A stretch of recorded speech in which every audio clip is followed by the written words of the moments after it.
right, good morning, good morning, good morning. Good morning.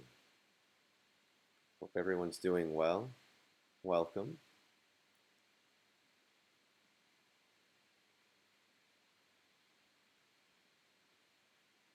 Welcome, welcome, welcome.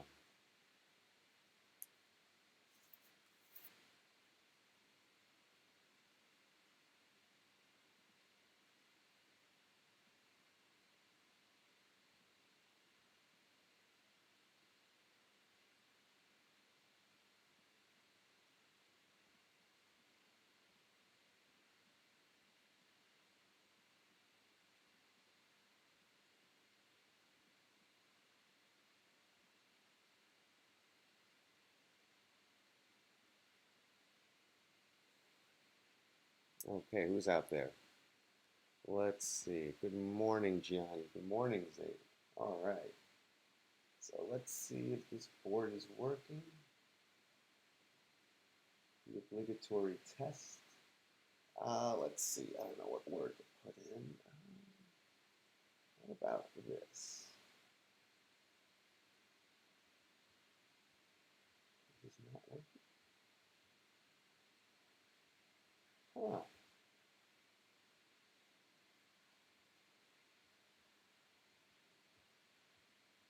Seem to be having issues with my board. All right. Well, I apologize. Oh, there it goes. It's just acting really strange. So welcome, welcome. Hope everyone had a good weekend.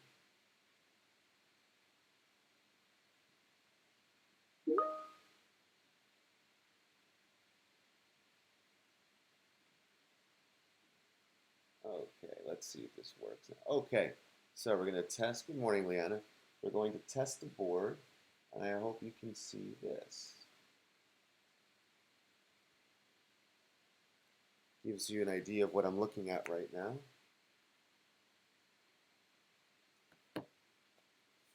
So please, if you're out there, good morning, Sarah.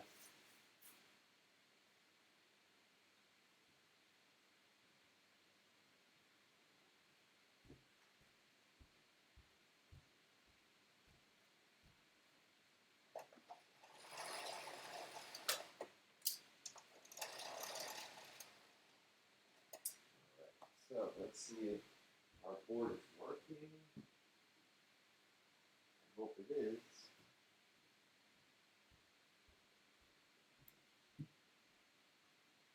So we can just check to make sure.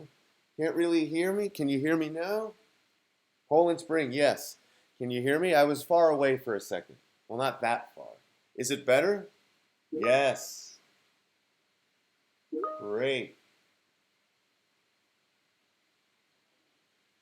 So yes, I'm looking at a bottled water. I know, very exciting.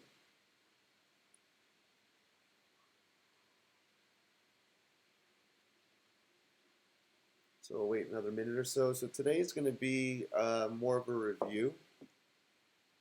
We're not going to spend too much time together today, probably till about like 9:30ish, just because I have to run to a meeting. But I'm going to make myself available, one-on-one if you have any questions throughout the day.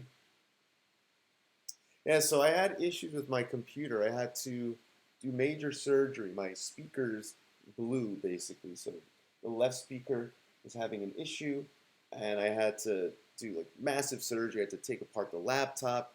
I had to like rip this out and that out, and yeah, it was kind of scary. I wish I recorded it, but that didn't happen. But anyway, it was interesting. I felt like a Mac genius or a Mac person, I guess. All right, so let's see what's going up on the classroom stream. Let's see what everyone is saying. All right, so we have some.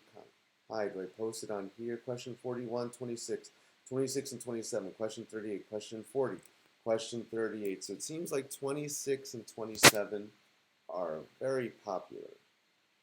Or 26, excuse me, and 38. Let's look.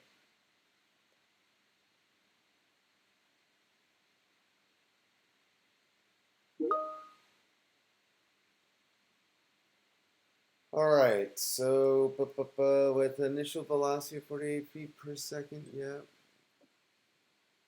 Okay.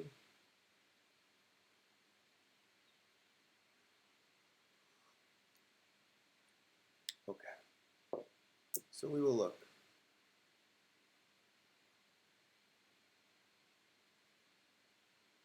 All right.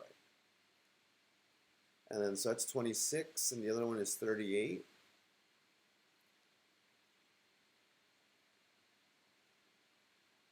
So we can look at 38, I believe. So that's the whole thing. Like, they give you these terms, a 500-foot weather tower. So we'll look at 38 first. Always too much time here. So here we have 38. So a 500-foot weather tower, right? So I'll draw my beautiful weather tower.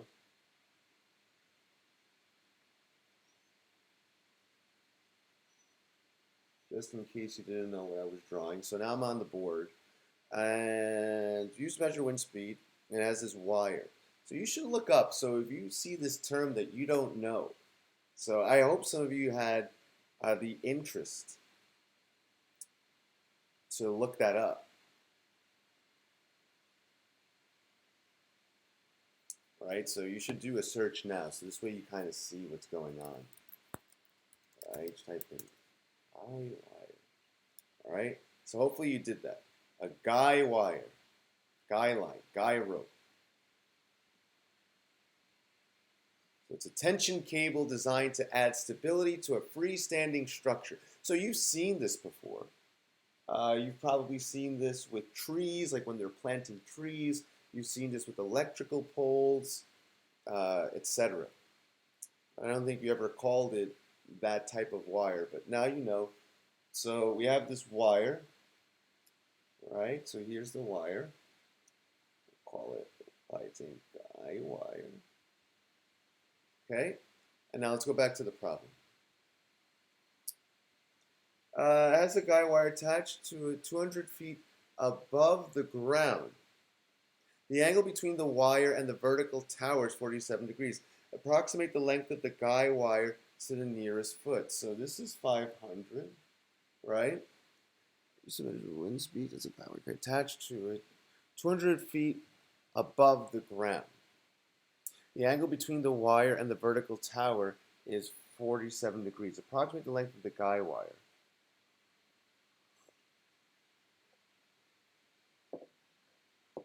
So what's the issue here? So it's saying here that, so again, reading it again, a 500-foot weather tower, which we've labeled. Here's this guy wire, and it's attached to it 200 feet above the ground. So if this is the ground, let's draw this out here.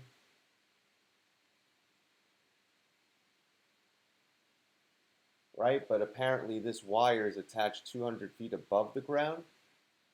Right, so I'm going to just erase a portion of this.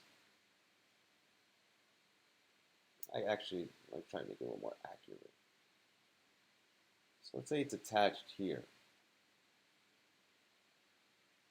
So if it's attached there, then here's 200, then this becomes 300. The angle between the wire and the vertical tower is 47 degrees. So that's the whole thing. Where is this exact angle? So now it's asking us here, approximately the length of the guy wire to the nearest foot.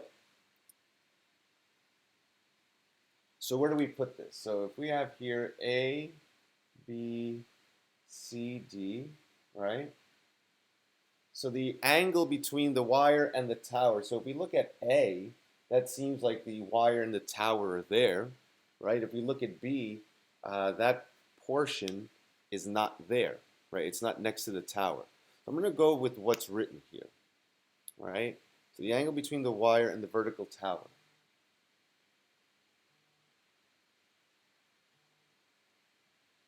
We place it there, then we should be able to use, so here they're not saying angle of elevation, here they're not saying angle of depression, they're not saying anything like that. So what we need to figure out approximately the length of the guy wire. So we have to find the length of AB right now. So if we use trigonometry, so let's see here. I'm going to just really exaggerate what we should be focused on.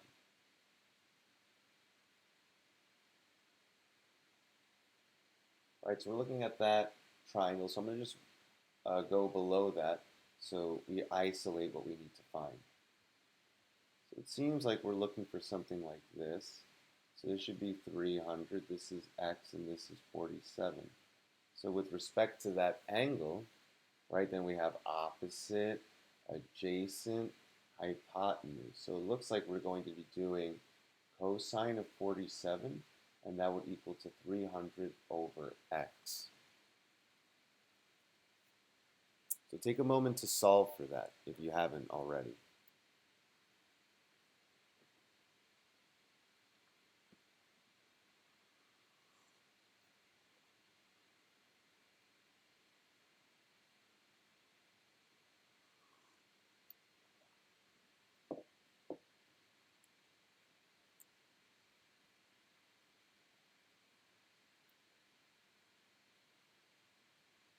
So I'll give you about 2 more minutes to solve.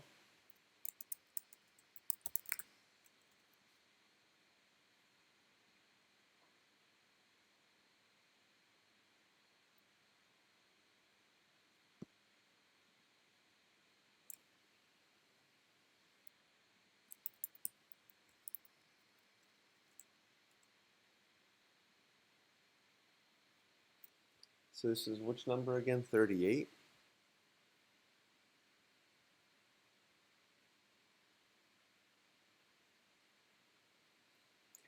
So if we solve, let's see. I need a calculator myself. So let's see what happens here. So let's get the TI. Don't forget to be in degree mode. You must be in degree mode. And you have to round. Right, so let's see.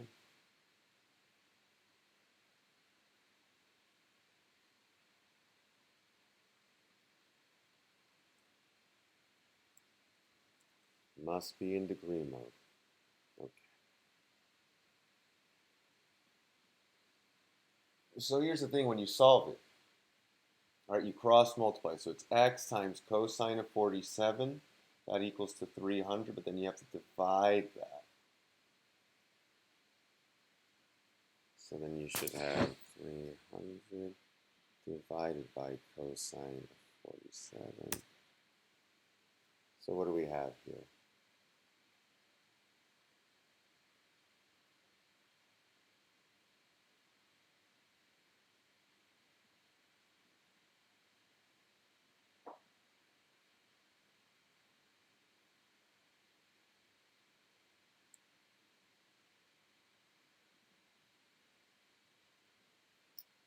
So do we have a response here?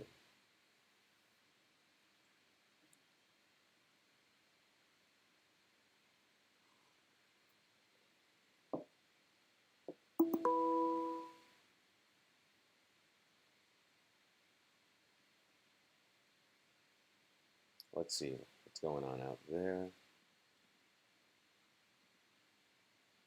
Hold on.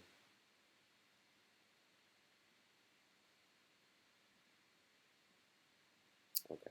So no responses?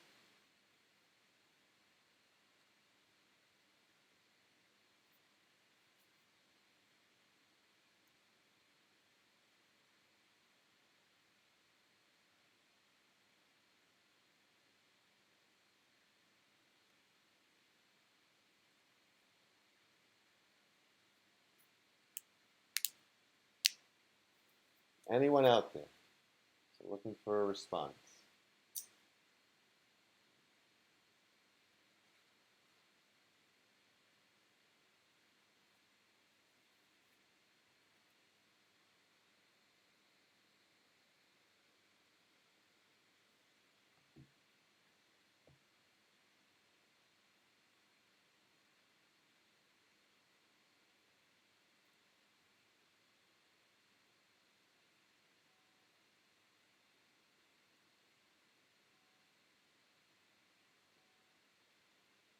So when I did this, I have about 493. I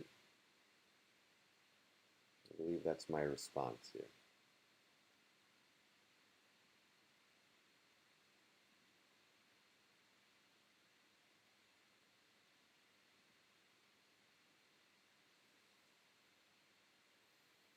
Any questions there? Any issues? Yes. So, 439, excuse me.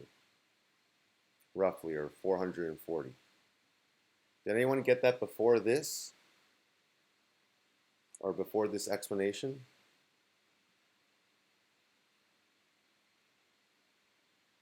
So again, take a moment. So I have here x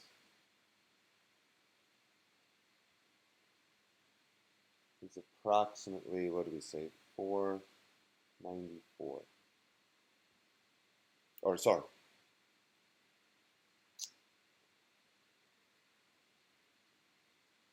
440.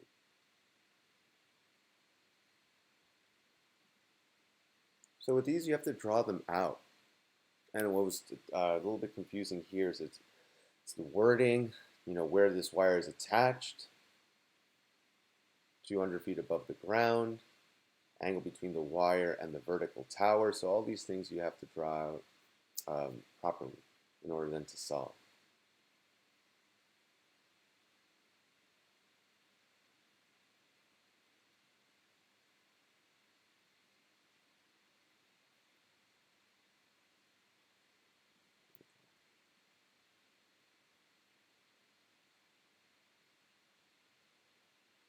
All right. So let's move on to the next one. I think that was 26. So let's hold on here.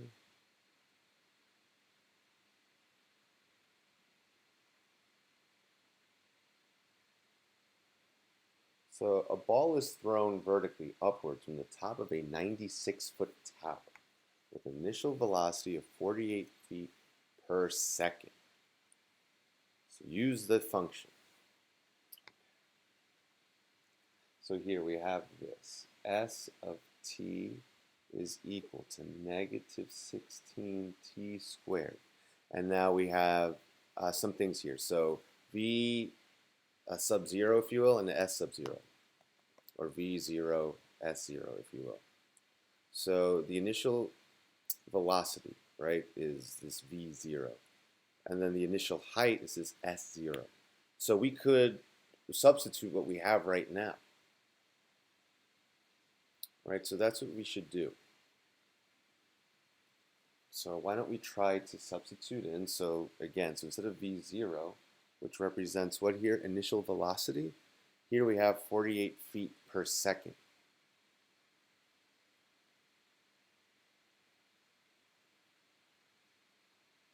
So here we have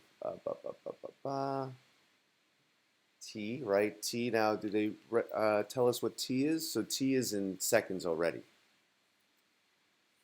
I believe that's part of this. So again, just those little givens.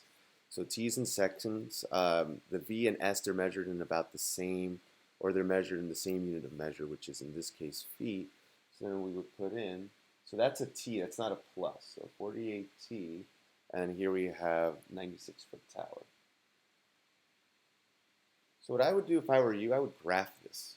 So you'll need to graph this. So I would go to Desmos. You can do Desmos, you can do this on your graphing calculator also. Either or. I hope you're using the graphing calculator. So I would do y equals here.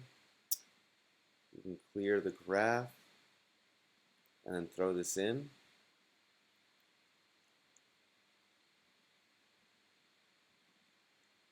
We have negative 16. You can put in x squared plus 48x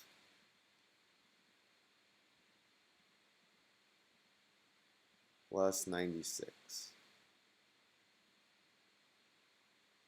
It's hard to see. So when you graph this on the graphing calculator, it'll just look like you have two lines. But if you zoom out, if you do zoom fit, where is it? Zoom, if you scroll down, there should be a feature that says zoom fit. Yes, it's 0. So if you go zoom and you hit 0, and you'll be able to see what this looks like. So the question is this, right? So let's look to the question. So if you have the graph, let me plot this. The graph would look something like this.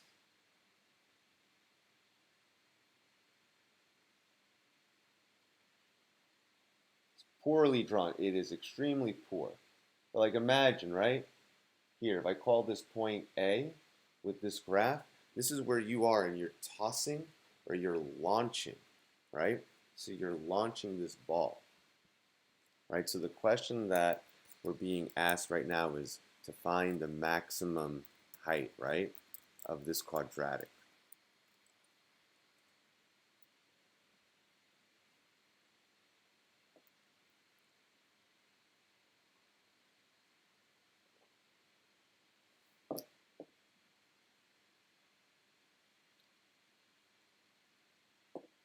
So really what we want to figure out here is where it peaks, right? So in order to find the peak, what we need is the vertex, right? So let's go back. So let me go back to the question. So here, after how many seconds the ball attain its maximum height? Right? So right now we have the following. So t is really x. And really to find the maximum, we need to figure out the axis of symmetry. So the point where on the graph, if we were to fold it at this point, it will be completely symmetrical. And if you remember this formula, it's negative b divided by 2a. So we have to look back now at the parts of this quadratic that make that up. So if we have ax squared plus bx plus c, the b value should be 48. And the a value will be negative 16. So we would substitute all of this in. So 48, a negative 48 divided by 2 times a negative 16.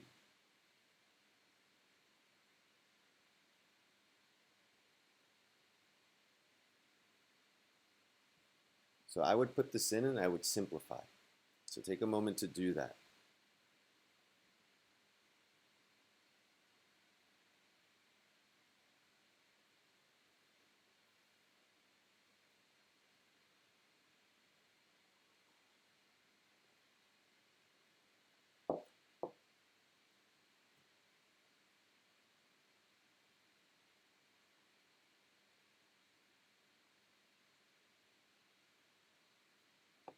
So if we simplify this, we're going to have x is equal to, and just to save some time, it should be 1.5 if done correctly. So hopefully you found that. So x is equal to 1.5.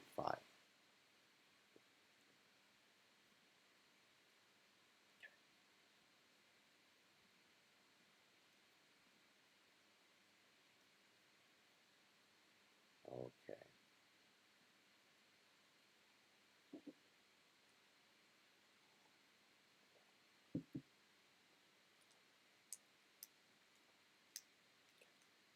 So let's look at the second part now. The second part says this. Let's look. Let's see if there's any questions out there first. Let me go back. Okay, no questions yet. All right. So hopefully we found that. So x is 1.5. So again, going back to this question here. Let's see. So what is the maximum height the ball attains, right? So what we figured out there is the seconds, right? So t is seconds. But we don't know how tall that is, right? So if we look, though, if we look here, let's see, if we go to our calculator, if you go to the table, second table,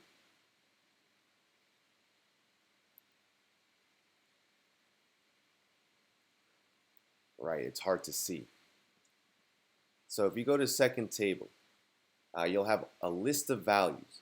But what you need to do is you need to change. You need to change if we go to, it's hard for me to show this just because I'm just projecting the actual review sheet. I'm not sharing my complete screen. But if you go to second format, I think, oh, hold on here, table set, sorry. Second table set, you should do where it says like that little triangle and table, you should move that to 0.5. Because then if you move it to 0.5, I'm going to take, let me see if I can do this, hold on. Let me see, all right. I'm going to do a couple of things here.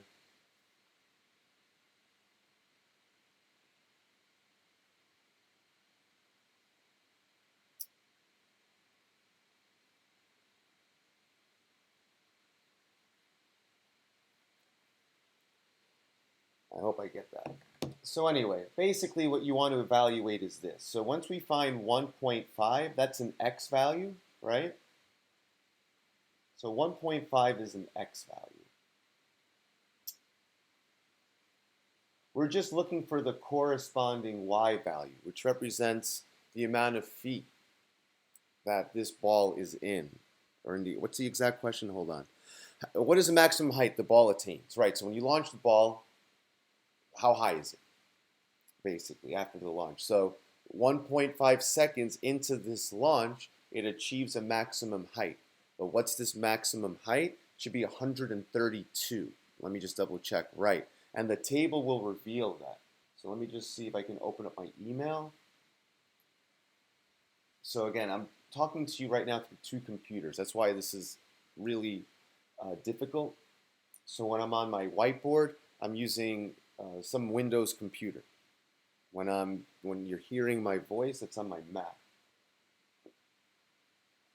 So I just want to show you what the table would look like. So you have to change the table set. So if you go second table set, then you'll see like a little triangle. If you go second window, basically, second window, then there's triangle TBL equals. That should be 0.5. So triangle TBL equals to 0.5. And yeah, I'm not able to share that. But if you plug in 1.5 into this equation, you're going to get 132. So y will equal to 132, or that's the maximum height. Okay. So after how many seconds does the ball return to the ground, right? So what we really want to figure out there is the x-intercept, right? So when do we have an x-intercept? Essentially, right? So we have something here, right? If we look at this parabola as an example, right? So the x-intercepts are here. But when does that happen? So it's some x value and y is 0. It's some x value and y is 0. So then you would have to figure out when is y 0, right?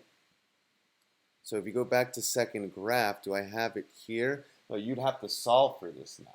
So you'd have to go 0 is equal to negative 16. I'll put this x squared plus 48x plus 96. You would need to solve for this. And to do that, I would use the quadratic equation.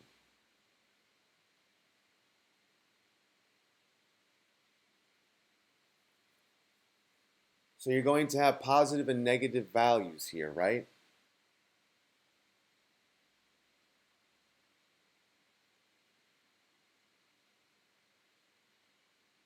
So you're going to want the positive value. So after how many seconds does the ball return to the ground? You're going to have this quadratic. So if you graphed it, right, and then I have to run after this. Okay. So if you graphed it, you'll have the graph somewhere in this negative realm, and then you have it somewhere in this positive realm.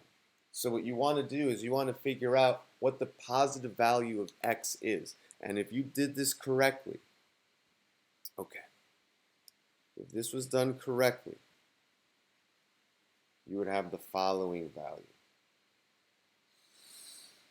About 5.2 seconds. So if solved correctly, the positive value of x is 5.2. So that's when the ball hits the ground. So because of the time, and this is what's going to be an issue, these are going to take a while to complete. Sorry, my computer is dying.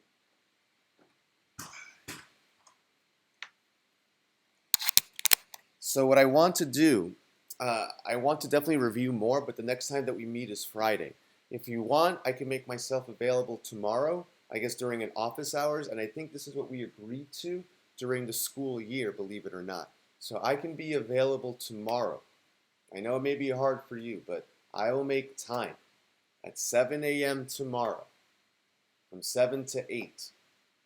So I know that might be a little bit tough, but I can make myself available from 7 to 8. We're definitely going to review again on Friday, without a doubt, but I want to see if I can start the class early. So that's the one issue that I have. I can't start it or extend it because now this is going into my day as well as your day. So that's where this gets a little bit tough. So, but today I do have to end the class a little bit early. I will make it up to you during the week. But if you want, for tomorrow, I can make myself available from 7 to 8. Friday, if you want, I can start the class a little bit earlier. We can go over more stuff. And then the following week, I still don't know the exact date of the final exam. Most likely next Friday, but they may give me flexibility with that as well. So it may be the following Monday. So I really don't know until they give me the official 100%. So right now the final is set for the 5th and then June 5th, but it could be also June 8th. I really don't know, but at the very least, I see this being delivered next Friday. So we have time to prepare. I hope that this was as meaningful as it could be, given that we had a short amount of time today. But again, if you want, I'll be available tomorrow from 7 to 8. I can start Friday's class a little bit earlier, but we can discuss that in the chat. We'll try to take a poll, and we'll see what works best. So on that note, I must run. Any questions out there? No? All right. So again, if you have any questions, you can also message me. I prefer that you email me directly instead of leaving me comments in like an individual homework assignment or something like that. Just send an email directly to me, and I can try to help you that way. So if 7 a.m. is too early, just send me an email, and I can respond that way. But on that note, great short class today. We'll definitely meet on Friday, and I'll try to figure out a time that works best for all of us so that I can extend it. Either we start early or I'll try to go a little bit later. It's more likely that we'll start earlier. Okay, so on that note, have a great day. See you later.